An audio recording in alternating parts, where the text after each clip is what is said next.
இன்றைக்கி நானும் அம்மாவும் நானி வீட்டுக்கு போயிருந்தோம். அதே மாதிரி மம்மியும் அண்ணாவும் வந்திருந்தாங்க. மம்மினா என்னோடய பெரியம்மாவை தான் நான் மம்மின்னு சொல்லுவேன்.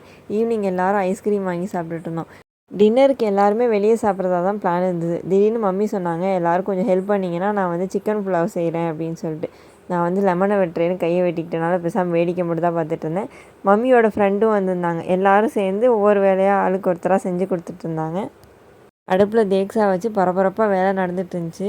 இதுக்கு நடுவில் பார்த்தா தேங்காய் பால் எடுக்கும்போது கிச்சன் ஃபுல்லாக பாலாகி இப்படி ஒரு சம்பவம் வேறு நடந்து போயிடுச்சு. இதை நானி கண்ணில் படாமல் க்ளீன் பண்ணி எடுக்கிறதுக்குள்ளே எங்களுக்கு போதும்னு ஆயிடுச்சு.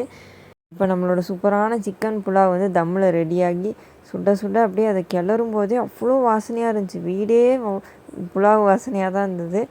இது கூட வந்து நல்லா சிக்கன் 65 தொட்டுக்கிட்டு சாப்பிட்டாலே போதும். செம்ம டேஸ்ட்டாக இருந்தது. அப்படியே தேங்காய் பால்லாம் ஊற்றி செஞ்சனால ரொம்ப க்ரீமியாக இருந்தது. இந்த வீடியோ பிடிச்சிருந்தா லைக் பண்ணி சப்ஸ்கிரைப் பண்ணிக்கோங்க. தேங்க்யூ.